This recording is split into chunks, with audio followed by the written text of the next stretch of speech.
My street, I think it's cursed. I totally believe in curses, and I'll do another video about that, but I truly think my street is cursed.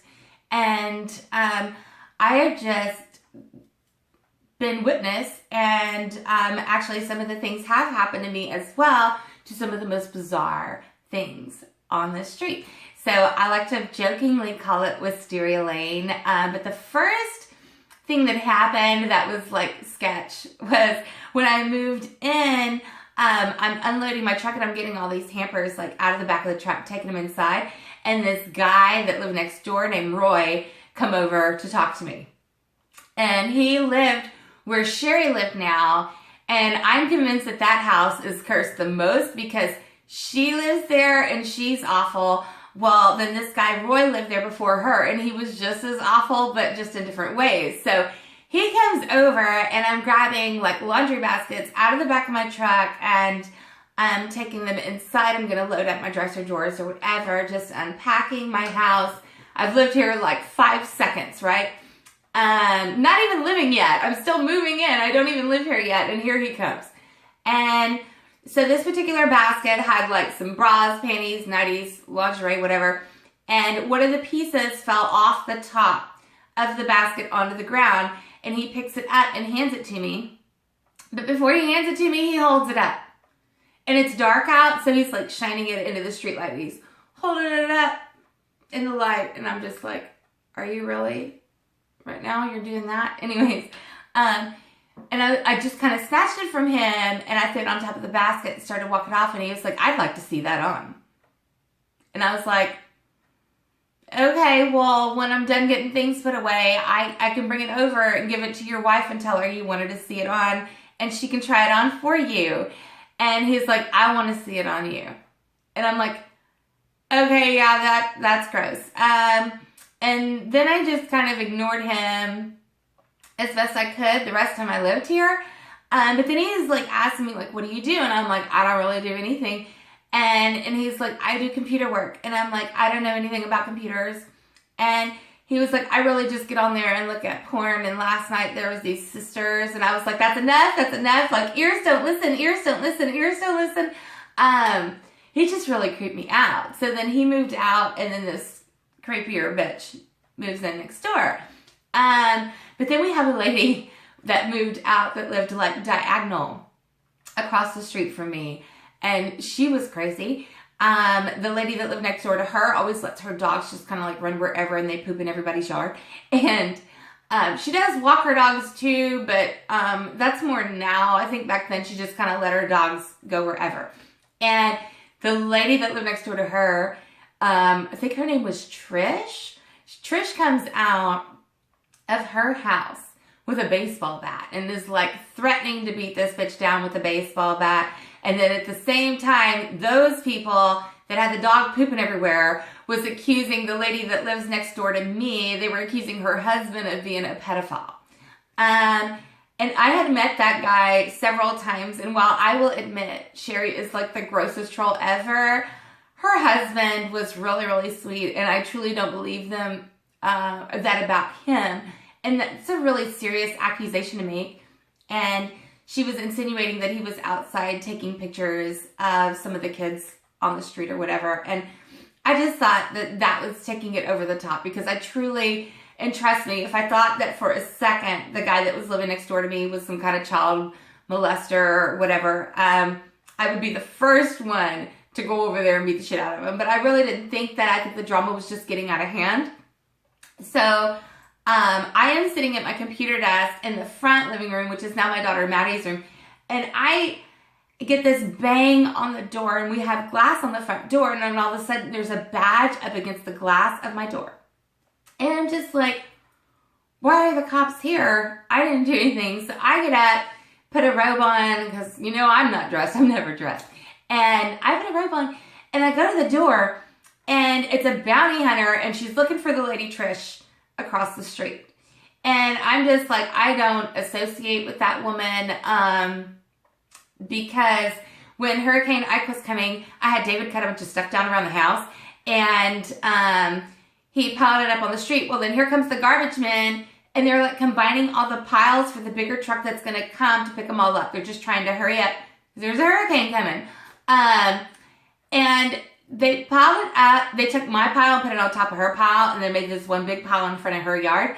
And she thought, seriously, you guys, that I grabbed all of those trimmings and walked them an extra 10 feet to put them in her yard for the garbage men to pick up. No. I had left to go pick up Maddie from preschool. And when I came back, all of my palm leaves and stuff off the bigger palm trees were like thrown all up in my driveway, all up in the grass, like everywhere. It is crazy. It was such a mess. And I knew she had done that. And so I went over there and I was like, hey, what the hell? And she was like, you brought your trash to my yard. And I was like, no, the garbage man brought that trash to your yard. And she was like, no, you did it. And I have witnesses that saw you did it. And I'm like, bitch, you've never even seen me take out the trash. You think I'm going to carry some tree trimmings and risk getting stabbed by the pointy palm needles at the end? No. We all know that I'm not going to do that.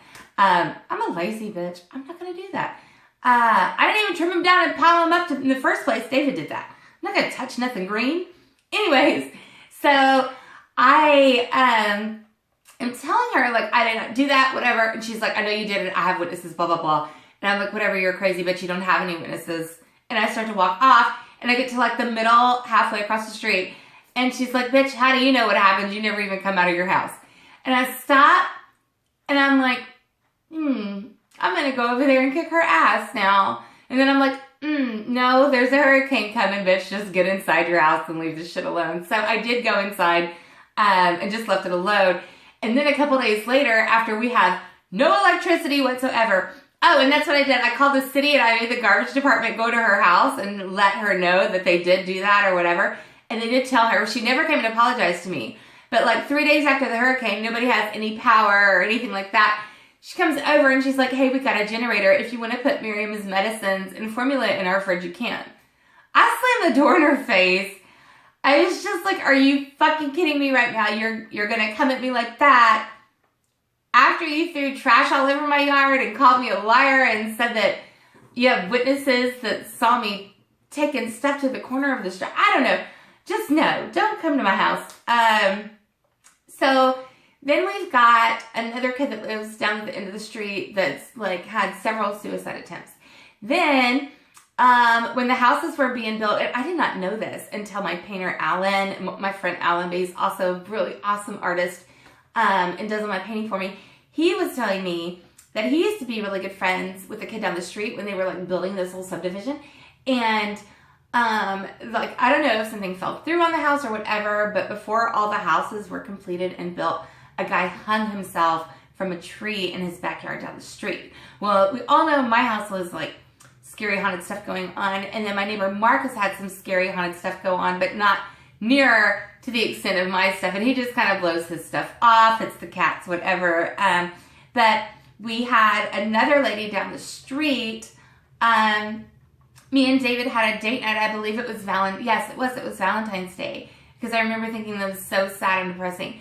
So we had a date night planned, and we couldn't get off our street because we live on a cul-de-sac, and it was blocked by a corner van and all these other vans, and the lady down the street, her son was a drug dealer, and we always had all these crazy people on and off the street because of him. And the neighbor that lives, or he moved out since then. Everybody's moved but me. It's so weird.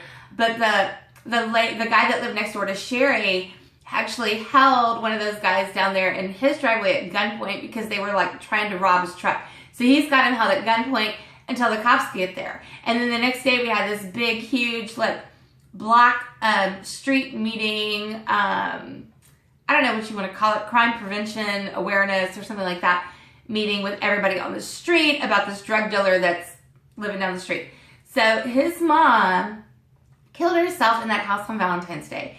And David and I were like stuck on the street, and I felt bad, but I'm like, are you serious? We never get a date night. And then another time when David and I had tickets to go to the 9 Inch Nails Soundgarden concert, it wasn't even storming at this point. It was just a little bit of thunder, and lightning struck the house that is like 2 or 3 houses from the stop sign at the corner of the street. Lightning struck that house and it went up in flames, and my crazy neighbor, Sherry, the one crazy bitch that gives me all the problems with my dog and everything, she's down there while the firemen are trying to put out the fire, okay? She is down there trying to feed them cookies. Like, they've got hoses in their hands, and she's holding up a plate of cookies to them. The house is on fire, bitch. Like, go back home.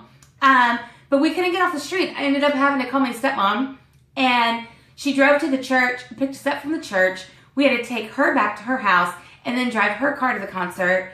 It was just really, really crazy. So I live on this crazy street, and I really want to move, but I've made too many changes to make it accessible for Miriam, for me to be able to move. So I just really need all the other crazy people to move out, and then all of you guys to buy the houses around me and move in next door so I'd have like the best neighbors ever, because right now it really kind of sucks, you guys. That is my crazy street.